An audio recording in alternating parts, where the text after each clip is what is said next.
And joining us right now to talk about this is retired U.S. Army Lieutenant Colonel Alexander Vindman. He served as a top Ukraine expert on the National Security Council. It's good to see you, Colonel. This move, this loan, the move to loan money to Ukraine backed by the profits from frozen Russian assets. What do you think this could mean for Ukraine's efforts? Well, it's a long time coming. This has been part of the discussion since even the days before the war started. There was an idea of levying some sort of sanctions on Russia to warn Russia off. And then for the subsequent 2.5 years, there's been a push to take a look at these frozen assets, some 300 billion across different countries in the West, and shifting those over to Ukraine, either in the reconstruction phase or currently in in Ukraine's war phase, to be able to build out its industries. So this is a welcome move. This is a welcome move in conjunction with a press of a flurry of bilateral engagements between Ukrainian top leadership and the U.S., bolstering support, demonstrating that the U.S. isn't going anywhere on the heels of passing the $60 billion Ukraine aid supplemental. It's another good sign. The provision of military aid has already had an effect on the battlefield, stalling Russia's summer offensive. All this is building towards another series of meetings in the coming weeks, the 75th anniversary of NATO, which will be critical. There'll be a series of pledges, not going far enough in terms of bringing Ukraine into NATO, but at least moving the needle, moving things in the right direction. And I'm sure that's going to be a topic of the discussion at this G7, because Ukraine's not going to get everything that it wants. Neither are the Eastern European nations that want to bring Ukraine in to kind of start to wind down this war. But it's a move in the right direction. Also, just thinking is the whole idea behind this that drives this. There's also of taking frozen Russian assets to the profits from the holding Russian assets, the taking money from these frozen Russian assets and using it to prop up and to support Ukraine. Just wondering the impact of just that in theory and concept that would have on Vladimir Putin. Well, I think it is pretty critical. If you think about what's happened over the past couple of days, we levied another round of sanctions. It forced the shutdown of the Russian stock exchange. You start seeing some images in the streets of people running, not quite a bank run yet, but people starting to get worried about getting their resources out of their banks, and banks freezing access to hard currency. Same thing with exchanges. You can't exchange Russian rubles for foreign currency.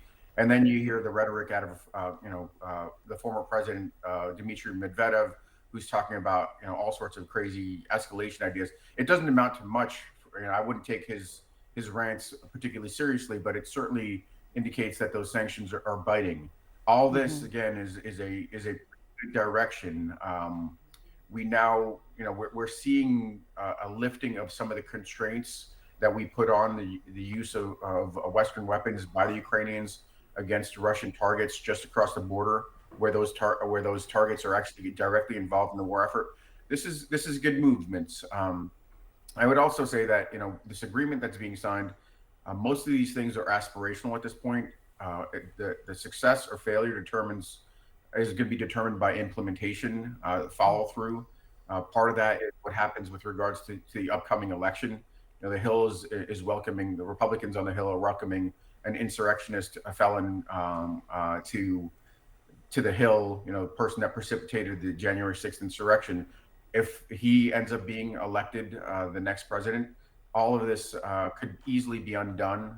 Putin could be encouraged to continue the war. If Biden has a second term, the intent is to continue to support Ukraine with weapons, with financial supports, and pressure Putin to end the war. That's the only way this ends. It doesn't end with Trump being reelected. It ends with a Biden second administration and Putin looking for an off-ramp, a way out. On the idea of pulling back some of the constraints that have been put on Ukraine, just this morning asked if Ukraine should be able to use F-16s to fire into Russian territory or Russian airspace once their training on the fighter jet is complete. The NATO Secretary General actually said, and this is how he put it, said Ukraine, quote, has the right to strike military targets on Russian territory, seeming to leave the door open to that. That's a To me, that was a pretty big statement. It is, but if you think about the way arms sales go around the world, when the Russians sold arms to the North Koreans or provided arms to the Vietnamese, they didn't really constrain how those weapons are used. That's not the way international arms sales work.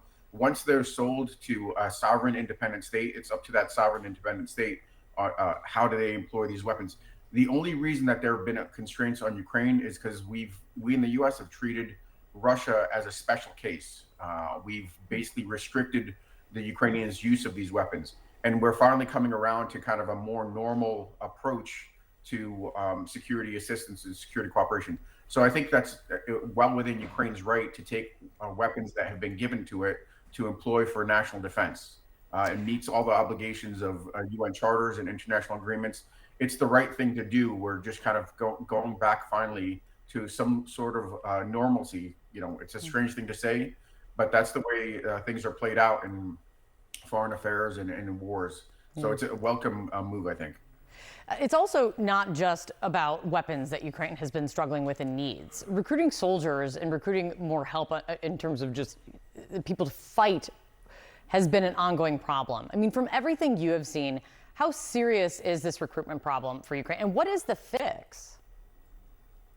Yeah, it is a serious problem. I hope that part of these bilateral engagements is a more frank discussion.